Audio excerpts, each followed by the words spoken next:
Doctor സ്റ്റോക്കിങ്ങിൽ ഇന്ന് നമ്മളോടൊപ്പം ഉള്ളത് plastic surgeon doctor Lisha ma'am ആണ്. Doctor welcome to the show. Thank you. Doctor, ഞാൻ ഇന്ന് സംസാരിക്കാൻ ഉദ്ദേശിക്കുന്നത് ടമ്മി ടക്കിനെ കുറിച്ചാണ്.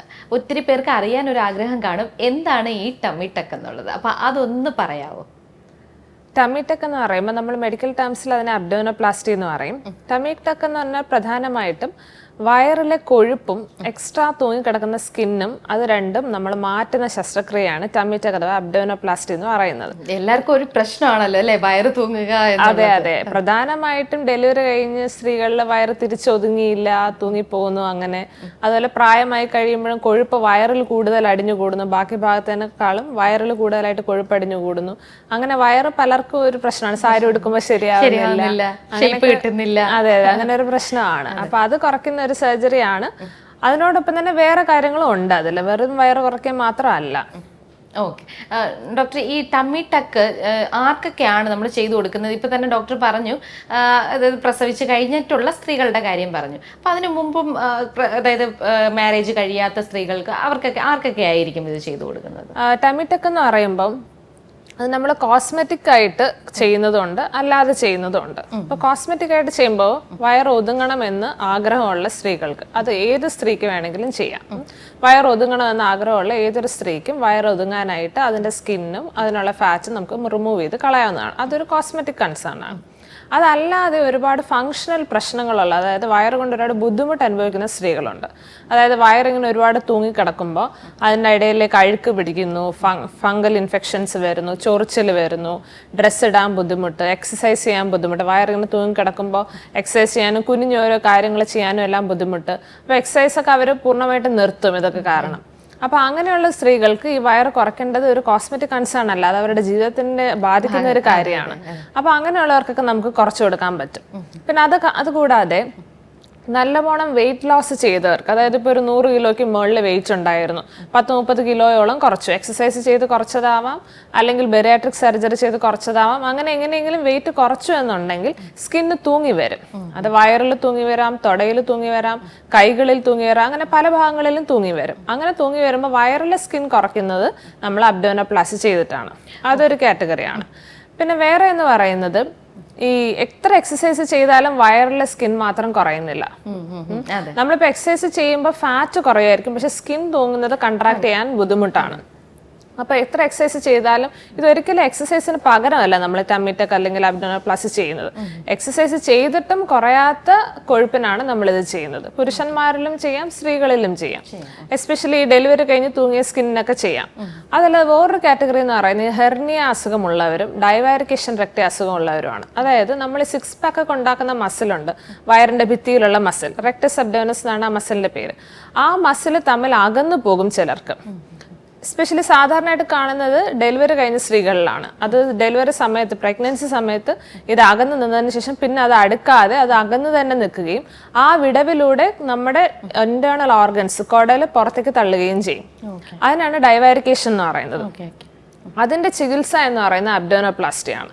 അപ്പോൾ ഈ വിടവിലൂടെ ഈ കുടലൊക്കെ പുറത്തേക്ക് തള്ളുമ്പോൾ അവർക്ക് അതിൻ്റെതായിട്ടുള്ള ഒരു ബുദ്ധിമുട്ടുകൾ കാണും. ഭക്ഷണം കഴിക്കുന്നതിന് ശേഷമുള്ള ബുദ്ധിമുട്ട്, ചുമയ്ക്കുമ്പോഴൊക്കെ ഇങ്ങനെ വയറ് തള്ളി വരിക, അങ്ങനെയൊക്കെയുള്ള ബുദ്ധിമുട്ടുകൾ കാണും. ആ ബുദ്ധിമുട്ടുകൾക്കെല്ലാം ഒരു പരിഹാരമാണ് അബ്ഡോമിനോപ്ലാസ്റ്റി എന്ന് പറയുന്നത്. പിന്നെ ഹെർണിയകൾ ഈ സാധാരണ ഹെർണിയകൾ ഇൻഗ്വൈനൽ ഹെർണിയകളാണ് ഏറ്റവും കൂടുതലായിട്ട് കാണുന്നത്. അതല്ലാതെ ഈ വയറിൽ കാണുന്ന ഹെർണിയകളുണ്ട്. ഇപ്പൊ ഡെലിവറി കഴിഞ്ഞ, സിസേറിയൻ കഴിഞ്ഞ സ്ത്രീകൾക്ക് ചിലപ്പോൾ ഹെർണിയകൾ വരാം, അല്ല എന്തെങ്കിലും വയറിൽ സർജറി ചെയ്തിട്ടുണ്ടെങ്കിൽ ചിലപ്പോൾ അതുവഴി ഹെർണിയകൾ വരാം. ഇപ്പൊ ഹെർണിയ എന്ന് പറയുമ്പോൾ പ്രധാനമായിട്ടും കുടല് ഈ അബ്ഡോമിനൽ വാള്, വയറിന്റെ ഭിത്തിയിലെ ഒരു ഹോളിലൂടെ കുടല് പുറത്തേക്ക് തള്ളുകയാണ് ചെയ്യുന്നത്. അതങ്ങനെ തള്ളി ചിലപ്പോൾ എമർജൻസി സർജറി വേണ്ട ഒരു അവസ്ഥയിലേക്ക് വരും. അല്ലാത്ത സമയത്ത് അത് തള്ളിയിട്ട് ചുമയ്ക്കുമ്പോഴൊക്കെ തള്ളി വന്നിട്ട് ഉള്ളിലേക്ക് പോകും. അപ്പൊ അങ്ങനെയുള്ള ഹെർണിയകൾ ഉണ്ടെങ്കിൽ ആ ഹെർണിയകളുടെ ഒരു പരിഹാരമായിട്ട് നമുക്ക് അബ്ഡോമിനോപ്ലാസ്റ്റി എന്ന് പറഞ്ഞ സർജറി ചെയ്യാം. കാരണം നമ്മൾ അബ്ഡോമിനോപ്ലാസ്റ്റി എന്ന് പറഞ്ഞ സർജറി ചെയ്യുമ്പോൾ അതിൽ നമ്മൾ കൊഴുപ്പ് മാറ്റുക മാത്രമല്ല, ഈ അകന്ന് നിൽക്കുന്ന മസിലുകൾ തമ്മിൽ അടുപ്പിച്ച് ഈ കുടല് പുറത്തേക്ക് തള്ളി വരുന്ന ഉള്ളിലേക്ക് ഇടുകയും ചെയ്യും. ഹെർണിയകളും അതുപോലെ തന്നെ. ഹെർണിയ ഒരു ഗ്യാപ്പിലൂടെയാണ് വരുന്നത്. അപ്പൊ കുടല് തിരിച്ചുള്ളിലേക്ക് ഇട്ട് ആ ഗ്യാപ്പ് നമുക്ക് ക്ലോസ് ചെയ്യാൻ പറ്റും അബ്ഡോമിനോപ്ലാസ്റ്റി ചെയ്യുമ്പോൾ വയറിലെ ഹെർണിയകൾക്ക്. അപ്പൊ അങ്ങനെ ഒരു കാറ്റഗറി ഉണ്ട്. ഇങ്ങനെ പല കാറ്റഗറിയിൽ നമുക്ക് അബ്ഡോമിനോപ്ലാസ്റ്റി ചെയ്യാം. അപ്പൊ ഒരു കോസ്മെറ്റിക് മാത്രമല്ലാതെ ഒരു ചികിത്സ ആയിട്ട് തന്നെ, ഒരു രോഗിയിൽ ഒരു ചികിത്സ ആയിട്ട് തന്നെ നമുക്ക് അബ്ഡോമിനോപ്ലാസ്റ്റി ചെയ്യേണ്ടി വരും ചില സിറ്റുവേഷൻസിൽ. ഡോക്ടർ, ഈ ടമ്മി ടക്ക് എന്ന് പറയുന്ന ഈ ഒരു ഓപ്പറേഷൻ അതെങ്ങനെയാണ് ചെയ്യുന്നത്?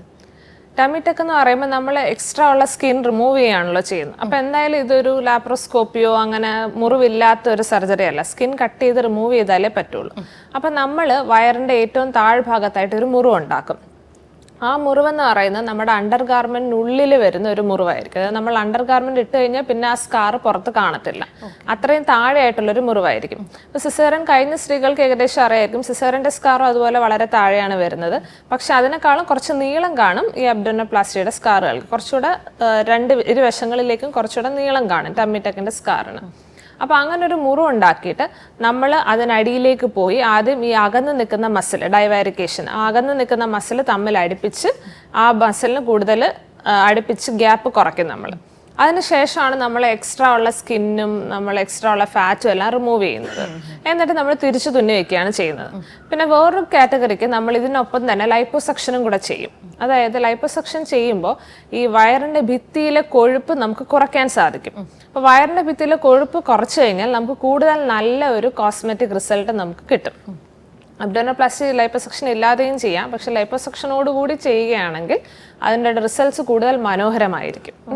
പക്ഷെ ലൈപ്പോസക്ഷൻ മാത്രം മതി, അത് പോരെ എന്ന് ചോദിച്ചു വരുന്ന പലരുണ്ട്. എൻ്റെ വയറ് കുറയ്ക്കാൻ ലൈപ്പോസക്ഷൻ മാത്രം ചെയ്താൽ പോരെ, വയറ് കീറി മുറിക്കേണ്ട ആവശ്യമുണ്ടോ, സ്കാർ ഇല്ലാതെ ചെയ്യാൻ പറ്റില്ലേ എന്ന് ചോദിക്കുന്ന പലരുണ്ട്. ഇത് തമ്മിലുള്ള ഒരു വ്യത്യാസവും കൂടെ ഒന്ന് പറയൂ. ലൈപ്പോസക്ഷൻ എന്ന് പറയുമ്പോൾ നമ്മൾ നീളമുള്ള ട്യൂബുകളിൽ കൂടെ ആ ട്യൂബ് കയറാൻ മാത്രമുള്ള ഒരു ചെറിയ മുറിവുണ്ടാക്കി ആ മുറിയിൽ കൂടെ ഈ ട്യൂബ് വയറിന്റെ ഭിത്തിയിലേക്കിട്ട് തൊലിയുടെ അടിയിലുള്ള കൊഴുപ്പ് വലിച്ചെടുക്കുന്നതാണ്. അവിടെ നമ്മൾ സ്കിന്ന് കട്ട് ചെയ്യുന്നില്ല, സ്കിൻ ഒന്ന് റിമൂവ് ചെയ്യുന്നില്ല. കീഹോളൊക്കെ ചെയ്യുമ്പോൾ കീഹോൾ ചെയ്യുന്ന മിക്കവാറും ഒരു ക്യാവിറ്റിക്ക് അകത്തേക്കായിരിക്കും, വയറിന്റെ കുടലിന്റെ ഉള്ളിലേക്കൊക്കെ പോകും. പക്ഷെ ഇത് നമ്മൾ ക്യാവിറ്റിക്ക് അകത്ത് പോകുന്നില്ല, നമ്മുടെ തൊലിയുടെ താഴെ കൂടെ മാത്രമേ നമ്മൾ പോകുന്നുള്ളൂ. അപ്പം വയറിൽ ഇന്റേണൽ ഓർഗൻസിന്റെ അടുത്തോട്ടൊന്നും നമ്മൾ പോകുന്നില്ല. അപ്പൊ ഈ തൊലിയുടെ താഴെ കൂടെ പോയിട്ട് അവിടെയുള്ള കൊഴുപ്പെല്ലാം നമുക്ക് എടുക്കാൻ സാധിക്കും ഈ ലൈപ്പോസക്ഷനിലൂടെ. പക്ഷെ ലൈപ്പോസക്ഷനിൽ നമ്മൾ സ്കിന്ന് റിമൂവ് ചെയ്യുന്നില്ല. അപ്പൊ സ്കിന്ന് ഒരുപാട് തൂങ്ങിക്കിടക്കുന്നവർക്ക് ലൈപ്പോസക്ഷൻ മാത്രം കൊണ്ട് സ്കിന്നിന്റെ ആ തൂങ്ങിക്കിടക്കുന്ന സ്ഥിതി മാറ്റാൻ സാധിക്കില്ല. അപ്പൊ ലൈപ്പോസക്ഷൻ എന്ന് പറയുന്നത് സ്കിൻ അധികം തൂങ്ങിയിട്ടില്ല, പക്ഷെ കൊഴുപ്പ് എക്സ്ട്രാ ഉണ്ട് എന്നുള്ളവർക്ക് ലൈപ്പോസക്ഷൻ മാത്രം ചെയ്താൽ നമുക്ക് ആ കൊഴുപ്പ് കുറയ്ക്കാൻ പറ്റും. കുറച്ചൊക്കെ സ്കിന്ന് ചുരുങ്ങി വരും, അതുവഴി നമുക്ക് വയറ് കുറച്ച് കുറയ്ക്കാൻ പറ്റും. പക്ഷെ അതല്ലാതെ തൂങ്ങിക്കിടക്കുന്ന സ്കിന്നുണ്ട്, തൂങ്ങിക്കിടക്കുന്ന കൊഴുപ്പുണ്ട് എന്നുണ്ടെങ്കിൽ ലൈപ്പോസക്ഷൻ ചെയ്ത് അതൊന്ന് കുറയ്ക്കാനേ പറ്റുള്ളൂ, ആ കൊഴുപ്പൊന്ന് കുറയ്ക്കാനേ പറ്റുള്ളൂ. കൊഴുപ്പ് കുറച്ച് കഴിയുമ്പോൾ എന്ത് പറ്റും, സ്കിന്ന് കൂടുതൽ തൂങ്ങും, സ്കിന്നിന് കട്ടിയില്ലാതെയാവും. അപ്പൊ സ്കിൻ കൂടുതൽ തൂങ്ങും. അപ്പൊ സ്കിൻ തൂങ്ങിക്കിടക്കുന്നതിന് ഒരിക്കലും ലൈപ്പോസക്ഷൻ ഒരു പരിഹാരമാവില്ല.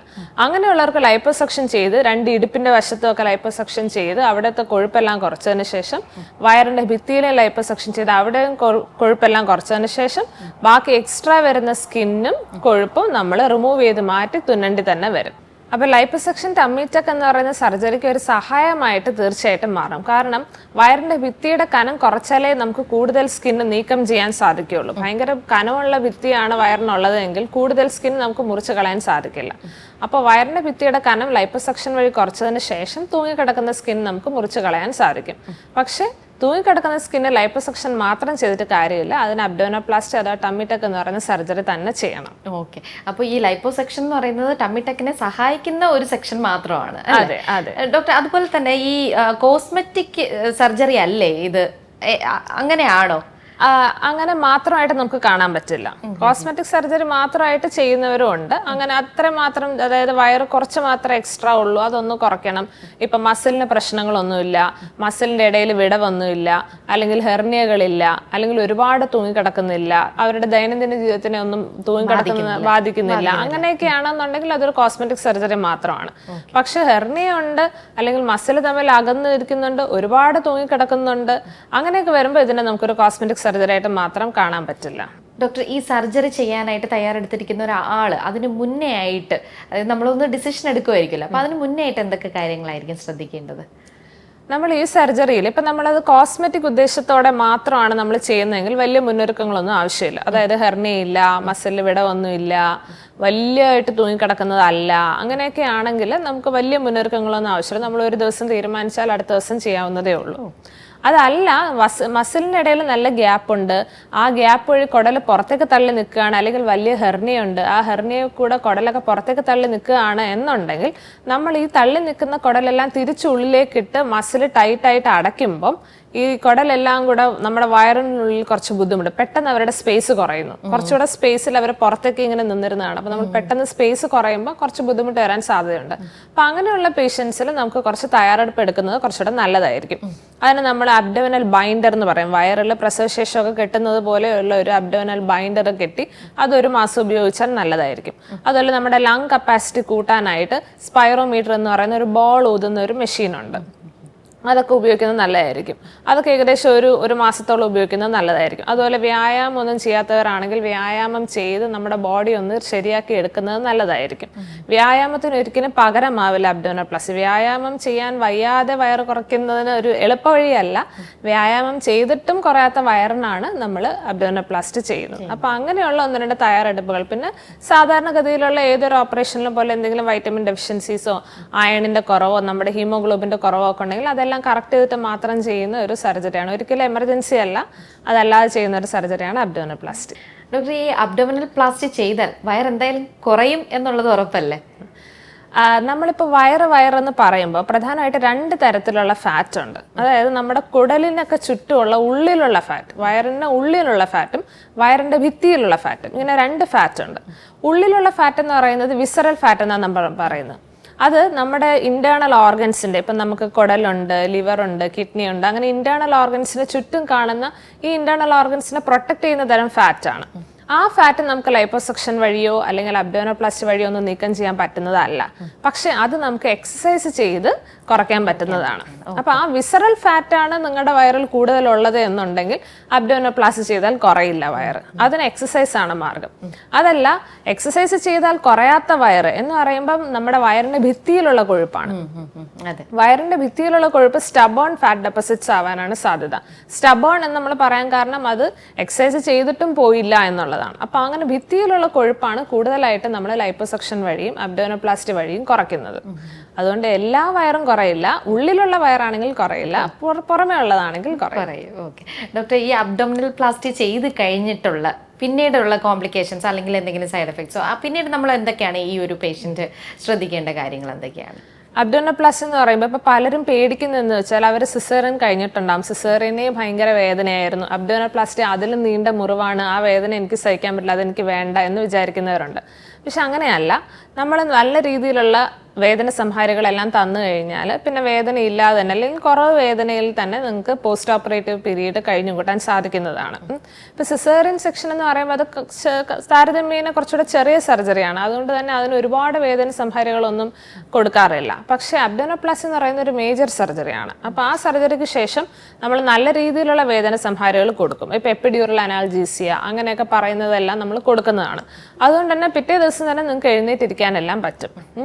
അപ്പം നമ്മുടേതായിട്ടുള്ള കാര്യങ്ങൾ, രോഗിയുടേതായിട്ടുള്ള കാര്യങ്ങളെല്ലാം രോഗിക്ക് തന്നെ ചെയ്യാൻ സാധിക്കും. പക്ഷെ മറ്റ് പണിയെടുക്കുകയോ അങ്ങനെയൊന്നും ചെയ്യാൻ സാധിക്കില്ല. ഒരു 2 ആഴ്ചത്തേക്ക് റെസ്റ്റ് ആവശ്യമാണ്. പക്ഷെ അതൊരു ബെഡ് റെസ്റ്റ് അല്ല. നമുക്ക് എഴുന്നേറ്റ് ബാത്റൂമിൽ പോവുക അല്ലെങ്കിൽ നമുക്ക് എഴുന്നേറ്റ് കഴിക്കാൻ പോവുക അങ്ങനെയുള്ള കാര്യങ്ങളെല്ലാം ചെയ്യാൻ സാധിക്കും. പക്ഷെ മറ്റൊരാൾക്ക് വേണ്ടിയുള്ള കാര്യങ്ങൾ ചെയ്യുക അല്ലെങ്കിൽ വീട് പണികൾ ചെയ്യുക, ഭാരം ചുമക്കുക, അങ്ങനെയുള്ള ഹെവി വർക്കൊന്നും നമുക്ക് ആദ്യത്തെ 2 വീക്സ് ചെയ്യാൻ പറ്റില്ല. പക്ഷെ നമ്മുടെ കാര്യങ്ങളെല്ലാം നമുക്ക് 2 വീക്സ് ചെയ്യാൻ പറ്റും. ഏകദേശം ഒരു 1 മന്ത് 1.5 മന്ത് കഴിഞ്ഞാൽ പിന്നെ നമുക്ക് എല്ലാ കാര്യങ്ങളും ചെയ്യാൻ പറ്റും. നമ്മുടെ ജിമ്മിൽ പോകുന്നത് ഉൾപ്പെടെയുള്ള കാര്യങ്ങൾ ഒരു 6 വീക്സ് കഴിഞ്ഞാൽ നമുക്ക് ചെയ്യാൻ പറ്റും. ഓക്കെ. പിന്നെ കോംപ്ലിക്കേഷൻസ് എന്ന് പറയാനായിട്ട് ഇതിന്റെ മുറിവിന് അത്യാവശ്യം നീളമുണ്ട്. അപ്പം മുറിവ് ഉണങ്ങി വരാൻ ചിലർക്ക് സമയം എടുത്തേക്കാം. അപ്പോൾ അതിനൊരു 2-3 ആഴ്ച സമയം എടുത്തേക്കാം. ചില ഭാഗങ്ങളിൽ ചിലപ്പോൾ ചില ഇൻഫെക്ഷൻസ് വരാം. അങ്ങനെയാണെങ്കിൽ ചിലപ്പോൾ കുറച്ച് സമയം. അതാണ് ഇതിൻ്റെ ഒരു കോംപ്ലിക്കേഷൻ എന്ന് പറയാനുള്ളത്. അപ്പോൾ അങ്ങനെ എന്തെങ്കിലും മുറിവ് ഉണങ്ങാൻ താമസം വന്നാൽ അവിടെ ഒരു ഡ്രസ്സിങ് ഉണ്ടാകും എന്നല്ലാതെ അത് നിങ്ങളുടെ ദൈനംദിന ജീവിതത്തെയോ അല്ലെങ്കിൽ നിങ്ങൾക്ക് ജോലിക്ക് പോകുന്നതിനെയോ ഒന്നും ബാധിക്കില്ല. അപ്പോൾ ഡോക്ടർ, അബ്ഡോമിനൽ പ്ലാസ്റ്റി അല്ലെങ്കിൽ ടമ്മി ടക്ക് എന്നതിനെ കുറിച്ചായിരുന്നു നമ്മൾ സംസാരിച്ചത്. എല്ലാവരും വയറ് കുറയ്ക്കുന്നതിൻ്റെ തിരക്കിലാണ്, നമുക്കറിയാം. അതുകൊണ്ട് തന്നെ നല്ലൊരു ടോപ്പിക്കായിരുന്നു. എനിവേ, മറ്റൊരു ടോപ്പിക്കായിട്ട് വീണ്ടും എത്താം. Thank you doctor. Thank you.